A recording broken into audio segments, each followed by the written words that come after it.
Limitation అనేది ఇప్పుడు దేశవ్యాప్తంగా రచ్చరేపుతుంది. బీజేపీ, కాంగ్రెస్ ముఖ్యంగా సౌత్ వార్ ప్రకటించింది. సౌత్ రాజకీయ పక్షాలన్నీ, సౌత్లో ఉన్న ముఖ్యంగా కాంగ్రెస్ పార్టీతో పాటు ప్రాంతీయ పార్టీలన్నీ కూడా కేంద్రంపై వార్ ప్రకటించాయి డీలిమిటేషన్పై. దీనికి సంబంధించి మాట్లాడదాం. మనతో పాటు జరుగుతున్నారు ప్రొఫెసర్ నాగేశ్వర్ గారితో మాట్లాడదాం. నాగేశ్వర్ గారు, ఈరోజు చెన్నైలో ఒక కీలక సమావేశం జరిగింది. జనాభా ప్రాతిపదికన డీలిమిటేషన్కి చేసేందుకు కేంద్రం రెడీ అవుతుంది. అలా జరిగితే సౌత్కి నష్టం జరుగుతుంది అనేది ఆ మీటింగ్ ఎజెండా. ఇందులో CM Revanth Reddy, Telangana CM, Tamil Nadu CM Stalin, Kerala CM Pinarayi Vijayan, Punjab CM కూడా హాజరయ్యారు. వీళ్ళంతా అయితే బీజేపీ మాత్రం దీనికి కౌంటర్ ఇస్తుంది. ఇది దేశ విభజన చేసేందుకు ప్రయత్నం చేస్తున్నారు. అసలు జనాభా ప్రాతిపదికన అనేది చర్చనే లేదు. ఎక్కడ డీలిమిటేషన్ ఏ రకంగా చేయబోతున్నామని ఎవరూ చెప్పలేదు. చెప్పకముందే ఈ రకంగా వీళ్ళు రియాక్ట్ అవుతున్నారు. కేవలం ఇది కేంద్రంపై వీళ్ళు పోరాటం చేస్తున్నారు. దీంతో ఇండియా కూటమిలో బీఆర్ఎస్ కూడా ఈ మీటింగ్కి అటెండ్ అయింది. కేటీఆర్ అటెండ్ అయ్యారు కాబట్టి ఇండియా కూటమిలో బీఆర్ఎస్ కూడా చేరిందా అంటూ ఒక రకమైన అటాక్ బీజేపీ నుంచి కూడా వస్తుంది. బండి సంజయ్ రియాక్ట్ అయ్యారు, అరవింద్, కిషన్ రెడ్డి అంతా రియాక్ట్ అయ్యారు. ఈ సమావేశాన్ని మీరు ఎలా చూస్తారు? అసలు ఎలాంటి చర్చ లేకుండానే కొంత ముందుకు దిగింది అని చెప్పుకోవాలా? ఏ రకంగా చూడాలి ఈ సమావేశాన్ని? అంటే డీలిమిటేషన్ పైన చాలా కాలంగా చర్చ జరుగుతోంది. మీకు బీఆర్ఎస్ డీలిమిటేషన్ వ్యతిరేకిస్తే ఇండియా కూటమిలో చేరినట్లయితే ఒకే దేశం ఒకే ఎన్నికను కూడా బీఆర్ఎస్ మద్దతు ఇచ్చింది. సో ఒకే దేశం ఒకే ఎన్నిక పైన మీరు బీఆర్ఎస్ అఫీషియల్ స్టాండ్ ఏంది, వాళ్ళు సపోర్ట్ చేస్తూ లెటర్ కూడా ఇచ్చారు. అంటే మరి ఆ రోజు ఎన్డీఏలో చేరినట్టు బీఆర్ఎస్. సో బీఆర్ఎస్ ఎన్డీఏలో చేరినట్టు భావించగలమా? సో అంటే ఒకే దేశం ఒకే ఎన్నికలకు మద్దతు ఇస్తే ఎన్డీఏలో చేరినట్లు కాదు. డీలిమిటేషన్కు మద్దతు ఇస్తే, డీలిమిటేషన్ వ్యతిరేకిస్తే ఇండియా కుటుంబంలో చేరినట్టు కాదు. ఇష్యూ బేస్డ్ గా స్టాండ్ తీసుకుంటారు రాజకీయ పార్టీలు. ఇప్పుడు ఉదాహరణకు రష్యా ఉక్రెయిన్ వార్ విషయంలో నరేంద్ర మోడీ ప్రభుత్వం తీసుకున్న వైఖరిని కాంగ్రెస్ పార్టీ పార్లమెంట్ లో సమర్థించింది, రాహుల్ గాంధీ సమర్థించారు. అంటే బీజేపీ కాంగ్రెస్ ఒక్కటేదా? సో అందరూ సమర్థించారు కదా, దాన్ని ఏ పార్టీ వ్యతిరేకించలేదు కదా.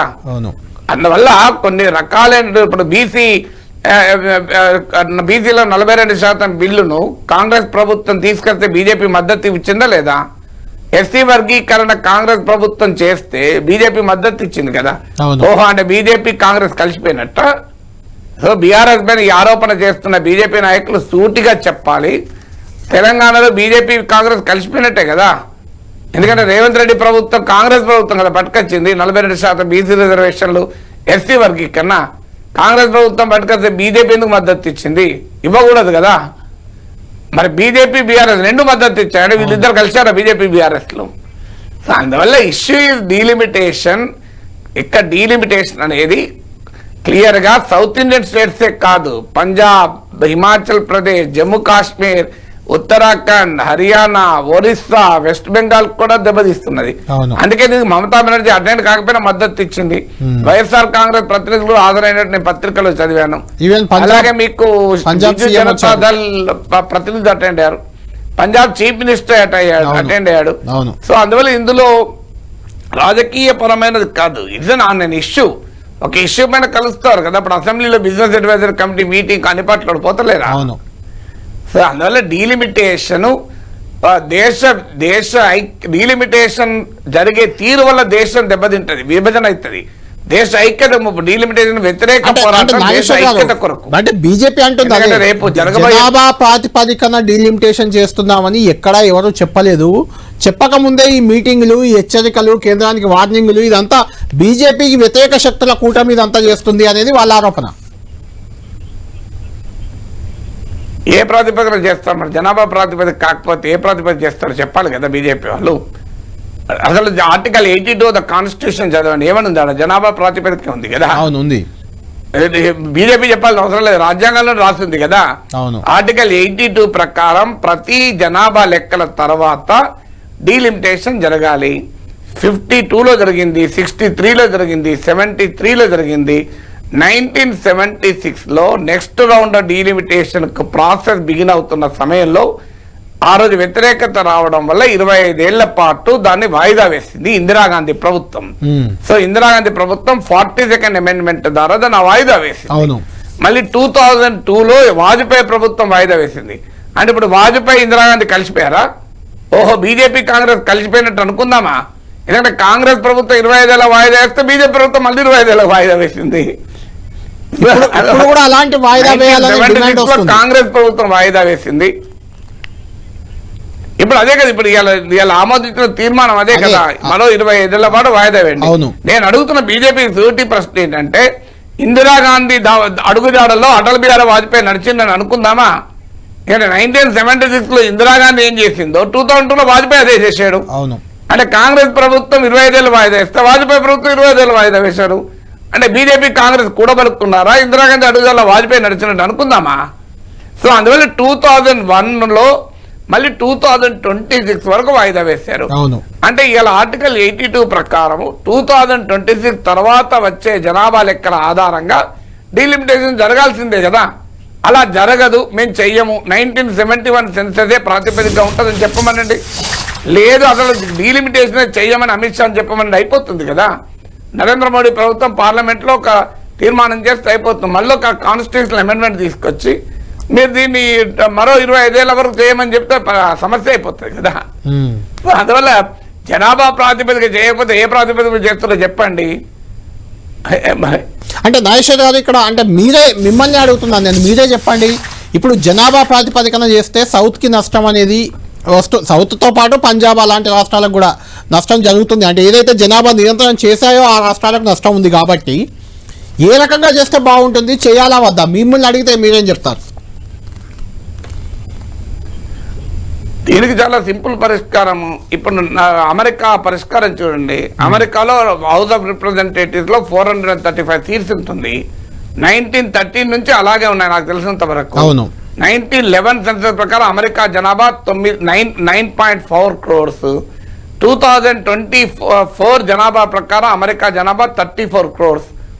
9 crore జనాభా 34 crores అయినా హౌస్ ఆఫ్ రిప్రజెంటేటివ్ సీట్లు 435 ఉన్నాయి కదా. మరి అమెరికా చేసినట్టు మనం ఎందుకు చేయకూడదు? ఇంకో 30 ఏళ్ళు ఇప్పుడు యునైటెడ్ నేషన్ పాపులేషన్ నివేదిక ప్రకారం 2060 వరకు స్టెబిలైజ్ అవుతుంది ఇండియన్ పాపులేషన్. సో అప్పటి వరకు జనాభా ఇదే సీట్ల సంఖ్యను పెంచము అని చెప్పండి. సో 543 సీట్లే ఉంటాయి. ఏ స్టేట్లో ఎన్ని ఉంటాయో అన్నే ఉంటాయి అని ఒక నిర్ణయం తీసుకోండి. సమస్య పరిష్కారం అవుతుంది. ఇది మొదటిది. 2, లేదు మీరు సీట్లు పెంచాలనుకోండి, అది కూడా సింపుల్. మీకు ఉదాహరణకు 543 సీట్స్ లోక్సభలో ఉన్నాయి. ఈచ్ స్టేట్ కు ఇప్పుడు తమిళనాడు 39 ఉన్నాయి, దాని పర్సంటేజ్ వాటా ఎంత? తెలంగాణ 17 ఉన్నాయి, దాని పర్సంటేజ్ వాటా ఎంత? ఆంధ్రప్రదేశ్ 25 ఉన్నాయి, దాని పర్సంటేజ్ వాటా ఎంత? మీరు 800 చేసినా 900 చేసినా 1000 చేసినా అదే పర్సంటేజ్ ప్రకారం ఇవ్వండి, అయిపోతుంది కదా. మీరు ఇప్పుడు మీరు చెప్పిన 2 plan A plan be perfect గా ఉన్నాయి. ఆ 2 రకాలుగా చేయడానికి ఈజీగా ఉంది స్కోప్, జనాభాకు సంబంధం లేకుండా. కరెక్ట్. అయితే ఇక్కడ ఒక సమస్య ఏమొస్తుందంటే, ఒక పార్లమెంట్ నియోజకవర్గంలో ఇప్పుడు మల్కాజ్గిరి మీకు తెలుసు, మల్కాజ్గిరిలో తీసుకుంటే 45 లక్షల మంది ఓటర్లు ఉన్నారు. ఇప్పుడు మీరు చెప్పిన ప్రకారం చేస్తే మళ్ళీ ఒక పార్లమెంట్లో లక్షలాది ఓట్లు ఉండొచ్చు, ఇంకో పార్లమెంట్లో ఇంకా తక్కువ సంఖ్య ఉండొచ్చు కదా. అంటే ఆ ప్రాతినిధ్యం వహించే ఎంపీ పరిధిలో చెప్తున్నాను నేను. ఇప్పుడు ఒక రాష్ట్ర ముఖ్యమంత్రి పరిధిలో మీకు ఉత్తరప్రదేశ్లో 20 కోట్ల జనాభా ఉన్నారు, మణిపూర్లో ఎంత ఉన్నారు? అంటే 2 రాష్ట్రాల మధ్య తేడా లేదా? రాష్ట్రాలను సమానంగా విభజించామా మనము? మొదటిది. రెండవది, ఒక సీట్లో 5 లక్షల మెజార్టీతో ఎంపీ గెలుస్తాడు, 60% ఓటింగ్ తెచ్చుకుంటాడు. ఇంకో సీట్లో 30% ఓటింగ్తోనే గెలుస్తాడు. మరి 30% ఓటింగ్ వచ్చిన ఎంపీ అయ్యాడు, 60% ఓటింగ్ వచ్చిన ఎంపీ అయ్యాడు. తేడా ఉన్నదా? 60% ఓటింగ్ వచ్చిన ఎంపీకి ఏమన్నా డబుల్ ఓటింగ్ రైట్స్ ఇస్తారా? మీరు ఇప్పుడు ఇవాళ భారతదేశంలో నరేంద్ర మోడీ ప్రభుత్వానికి ఎంత ఓటింగ్ శాతం ఉంది? తెలంగాణలో కాంగ్రెస్ పార్టీకి ఎంత ఓటింగ్ వచ్చింది? 40% ఓటింగే కదా. మీరు మరి ఎంత? 47%. ఇక్కడ ఎంత వచ్చింది ఓటింగు? మీకు 47% కదా. మరి 50% దాటలే కదా. సో కాంగ్రెస్ పార్టీకి కూడా అంతే కదా ఓటింగ్ వచ్చింది మీకు. అందువల్ల అంతా 40%, నాకు గుర్తున్నదో 40% ఓటింగే. అసలు నరేంద్ర బీజేపీకి ఎంత శాతం ఓటింగ్ వచ్చింది? 50% ఎబో ఓటింగ్ దేశం మొత్తం మీద వచ్చిందా? ఆ మాటకి వస్తే నేను ఇంకోటి కూడా జరుగుతాను. మీరు సౌత్ ఇండియాలో బీజేపీ రిప్రజెంటేషన్ ఎంత, నార్త్ ఇండియా రిప్రజెంటేషన్ ఎంత? మీరు సౌత్ ఇండియాలో రిప్రజెంటేషన్ తక్కువన్నా కూడా దేశాన్ని పాలించడం లేదా బీజేపీ? మరి అన్ని సౌత్ నార్త్ సమానంగా బీజేపీకి సీట్లు వచ్చాయా? సో అందువల్ల ఇది అనివార్యం కదా. అంటే నాగేశ్వర్ గారు ఇక్కడ ఇంకొక ఎవరు ఆపగలుగుతారు, తప్పదు కదా. అవును, ఇక్కడ ఇంకొక ఇంట్రెస్టింగ్ చర్చ, ఇంట్రెస్టింగ్ పాయింట్ కూడా మనం దీన్ని తీసుకోవచ్చు. అంటే సౌత్ ఇండియాలో బీజేపీకి పెద్దగా హోప్స్ లేవు, పెద్దగా బలం లేదు కాబట్టి ఇక్కడ సీట్లను తగ్గించడం వల్ల, సౌత్లో తగ్గడం వల్ల, నార్త్లో పెరగడం వల్ల బీజేపీ అధికారంలోనే ఉండడానికి స్కోప్ ఉంటుంది, మళ్ళీ గెలవచ్చు, మళ్ళీ సంఖ్యాబలం ఎక్కువ నార్త్లో వస్తే ఈజీగా మళ్ళీ కేంద్రంలో అధికారంలోకి రావచ్చు అనే ఒక వ్యూహం ఉంది, బీజేపీ కుట్ర ఉంది అనే విమర్శలు కూడా ఉన్నాయి. దానికి మీరేం చెప్తారు? మీరు సింపుల్ లెక్క, ఇప్పుడు ఉన్న 543 అలాగే ఉంటే 2026 తర్వాత వచ్చే జనాభా లెక్కల ఆధారంగా రీఅడ్జస్ట్ చేస్తే ఉత్తరప్రదేశ్లో 80 సీట్లు కాస్త 80 కాస్త 91 అవుతాయి. మరి మీరు యూపీ పక్క పెడతారు, బీహార్ ఎగ్జాంపుల్ ఇస్తాను, తమిళనాడు ఎగ్జాంపుల్ ఇస్తాను. ఎందుకంటే ఇప్పుడు 2 స్టేట్లో దాదాపు ఈక్వల్ సీట్స్ ఉన్నాయి. బీహార్లో 40 సీట్స్ ఉన్నాయి, తమిళనాడులో 39 ఉన్నాయి. ఇప్పుడు 543 సీట్స్ అలాగే ఉంచి తాజా జనాభా లెక్కల ఆధారంగా గనక డీలిమిటేషన్ చేస్తే బీహార్లో 50 అవుతాయి, 40 నుంచి 10 పెరుగుతాయి, 50 అవుతాయి. తమిళనాడులో 39 నుంచి 8 తగ్గి 31 అవుతాయి. అంగీకరిద్దామా? ఇప్పుడు 39, 40 దాదాపు ఈక్వల్ ఉన్నాయి. రేపు బీహార్ 50 అయితే తమిళనాడులో 31, 50 ఎక్కడ, 31 ఎక్కడ. మీకు ఇంకొక ఉదాహరణ చెప్తాను. రాజస్థాన్లో 25 ఉన్నాయి, ఇది 50 అవుతాయి. 25 కాస్త రేపు ఒకవేళ సీట్లు పెంచితే మీరు 848 సీట్లు చేశారనుకోండి, రాజస్థాన్ లో 25 కాస్త 50 అవుతాయి, కేరళ మాత్రం 20 ఉంటాయి. మరి ఇది అంగీకరిద్దామా? సింపుల్ కదా. ఇప్పుడు 40 సీట్స్ 39 సీట్స్ ఉంటే బీహార్ తమిళనాడు మధ్య 1 సీటే గ్యాప్ ఉంది. రేపు ఎంత గ్యాప్ అవుతుంది? 50, 31 19 సీట్స్ గ్యాప్ వస్తుంది. మీకు ఇప్పుడు జరగబోయే ప్రమాదం ఏంటి అంటే, మీరు సీట్లు పెంచినా ప్రమాదమే, సీట్లు ఉన్న సీట్లు అడ్జస్ట్ చేసినా ప్రమాదమే. పరిష్కారం ఏంటి అంటే, ఇప్పుడు ఏ షేర్ అయితే ఉందో ఒక్కొక్క స్టేట్కు పార్లమెంట్లో అదే షేర్ను కంటిన్యూ చేయడం, ఉన్న సీట్లైనా పెంచినా కూడా అదే షేర్ కంటిన్యూ చేయడమే పరిష్కారం. అంతే. నాగేశ్వర్ గారు, ఫైనల్గా అంటే బీజేపీ నేతలు చేస్తున్న వాదన, అంటే కేంద్ర మంత్రి హోదాలో కిషన్ రెడ్డి గారు, సంజయ్ గారు చెప్తున్న ప్రకారం అయితే జనాభా ప్రాతిపదికన ఉండదు, సౌత్కి ఎలాంటి నష్టం ఉండదు, రాష్ట్రాలకు ఏం నష్టం ఉండదు, అనవసరంగా ఆందోళన అక్కర్లేదు అనే రకంగా మాట్లాడుతున్నారు. దాన్ని నమ్మొచ్చా? ఇప్పుడు స్టేట్మెంట్లు కాదు కదా, పార్లమెంట్లో ఎనాక్ట్మెంట్ చేయమనండి, అదే కదా అడిగేది. ఇప్పుడు అడిగే నష్టం ఉండకూడదని అందరూ అనేది. ఇప్పుడు 2025లో ఉన్నాం, 2026 డీలిమిటేషన్ డెడ్ లైన్.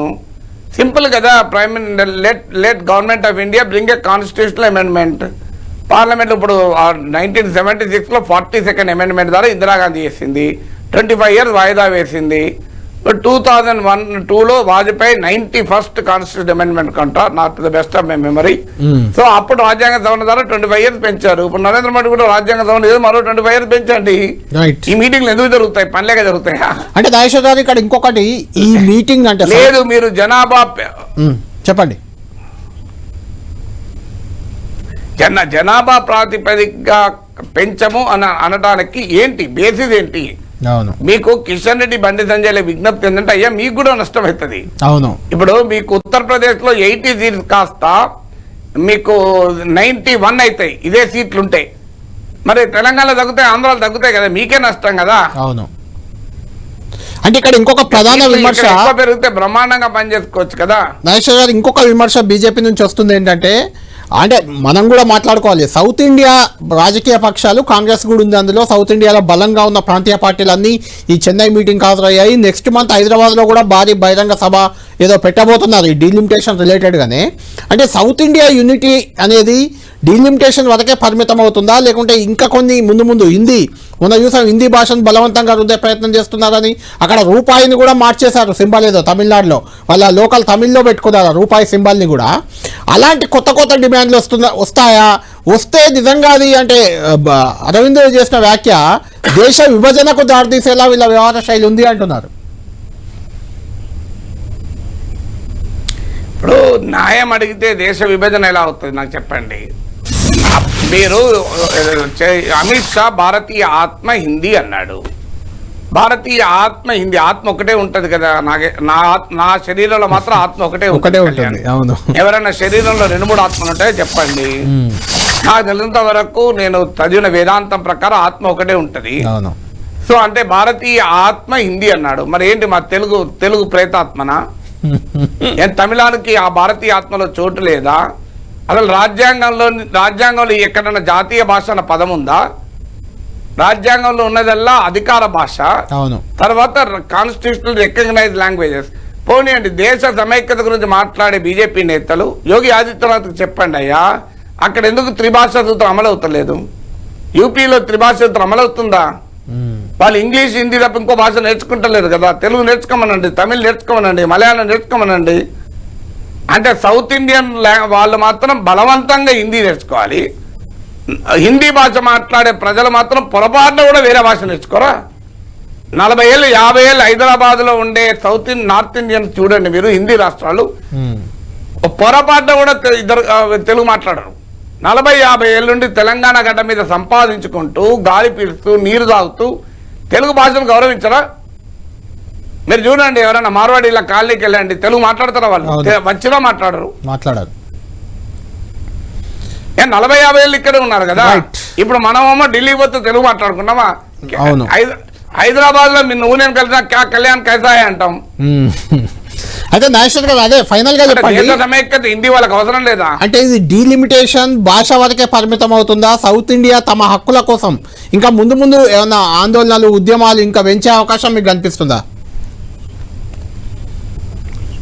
ఇప్పుడు ఇది నార్త్ సౌత్ డివైడ్ కూడా కాదు. ఇప్పుడు ఈ మీటింగ్ పంజాబ్ చీఫ్ మినిస్టర్ కూడా వచ్చాడు. పంజాబ్ ఎక్కడ నార్త్ కదా? అవును. అసలు నిజంగా నార్త్ పంజాబే. ఉత్తరప్రదేశ్ కన్నా పంజాబ్ ఇంకెక్కువ నార్త్ కదా. ఇప్పుడు పంజాబ్ చీఫ్ మినిస్టర్ వచ్చాడు, శిరోమణి అకాలీదళ మద్దతు ఇచ్చింది, బెంగాల్ తృణమూల్ కాంగ్రెస్ మద్దతు ఇచ్చింది, ఒరిస్సా నాయకులు బిజు జనతాదళ నాయకులు వచ్చారు. ఒరిస్సా బెంగాల్ మీకు సౌత్ ఈస్ట్ కదా, వాళ్ళు కూడా వచ్చారు కదా. అంటే నష్టపోతున్న వాళ్ళందరూ వచ్చారు, నష్టపోని వాళ్ళు రాలే. ఇప్పుడు నష్టపోతున్న వాళ్ళు ఐక్యం కాకూడదా? ఇప్పుడు మీరు ఇదే కాదు కదా, ఇప్పుడు 1971 సెన్సస్ ఆధారంగా రాష్ట్రాల కేటాయింపులు చేసేది, అది కూడా మార్చారు. దానివల్ల కూడా ఇప్పుడు ఒక తమిళనాడు 20,000 కోట్లు కోల్పోతుంది. ఇవాళ 21% సౌత్ ఇండియా పాపులేషన్ ఎంటైర్ కంట్రీలో, కానీ జీడిపిలో 30% కంట్రిబ్యూట్ చేస్తుంది. ఉత్తరప్రదేశ్ 30 రూపాయలు 30 రూపాయలు కేంద్రానికి ఇస్తే 100 రూపాయలు తీసుకుంటోంది. మరి తెలంగాణ అంటే తెలంగాణ ఆంధ్రలో 100 రూపాయలు ఇచ్చి 20 రూపాయలు తీసుకుంటూ, ఇది ఎట్లా కరెక్ట్ అవుతుంది? అంటే సౌత్ ఇండియా అన్ని రకాలుగా ఎకనామిక్ గా నష్టపోవాలి, పొలిటికల్ గా నష్టపోవాలి, కల్చరల్ గా నష్టపోవాలి, భాషాపరంగా నష్టపోవాలా? ఈ ప్రశ్న అడిగితే దేశ విభజన తప్ప? అయ్యా మేము అడిగేది అదే. దేశం అంటే హిందీ కాదు, జనగణమన ఒకసారి చదవండి. బీజేపీ నాయకులు జనగణ పంజాబ్ సింధు గుజరాత్ మరాఠా ద్రావిడ ఉత్కల వంగ హిమాచల యమునా గంగా అన్నారు కదా. హిందీ అనలే కదా. అవును, రైట్. Thank you. జాతీయ గీతం హిందీలో ఉందా నాకు చెప్పండి కళ్యాణ్? అవును, జాతీయ గీతం ఏ భాషలో ఉంది? హిందీలో లేదు కదా. హిందీలో లేదు కదా, జాతీయ గీతమే హిందీలో లేదు. అవును, right Nageshwar garu. Thank you very much Nageshwar garu. మొత్తానికి ఇది సౌత్ ఇండియా లేకుంటే నార్త్ ఇండియా సంబంధించిన అంశమే కాదంటున్నారు ప్రొఫెసర్ నాగేశ్వర్ గారు. దేశ విభజన అలాంటి పెద్ద డైలాగ్స్ అక్కర్లేదు. ఖచ్చితంగా నష్టపోయే వాళ్ళంతా కూడా పోరాటం చేస్తుంటారు. అందులో డిలిమిటేషన్ వల్ల నష్టం జరిగే రాష్ట్రాలన్నీ కూడా ఇక్కడికి ఒడిశా వచ్చింది, పంజాబ్ ఏకంగా సీఎంఏ వచ్చారు. కాబట్టి ఇది సౌత్ ఇండియాగా చూడొద్దు ఈ ఆందోళనని. డిలిమిటేషన్ జనాభా ప్రాతిపదికన జరిగితే ఖచ్చితంగా సౌత్కి ప్రధానంగా నష్టం జరుగుతుంది, మిగిలిన కొన్ని రాష్ట్రాలకు కూడా నష్టం జరగబోతుంది. కాబట్టి మధ్య మార్గంగా నిర్ణయం తీసుకోవాల్సిన అవసరం అయితే ఉందని ఒక 2 కీలకమైన సూచనలు కూడా నాగేశ్వర్ గారు చేశారు. ఏ రకంగా డీలిమిటేషన్ చేస్తే బాగుంటుందో కూడా నాగేశ్వర్ గారి సూచనలో మనం చూడాలి ఏ రకంగా కేంద్రం ముందుకు పోతుంది. ఈ విషయంపై వచ్చే నెలలో హైదరాబాద్లో ఒక కీలక బహిరంగ సభ నిర్వహించేందుకు సిద్ధమవుతుంది. కాబట్టి ఆలోపు కేంద్రం నుంచి ఏమైనా క్లారిటీ వస్తుందో మనం చూడాలి. ఇది ప్రొఫెసర్ నాగేశ్వర్ గారితో ప్రత్యేక విశ్లేషణ.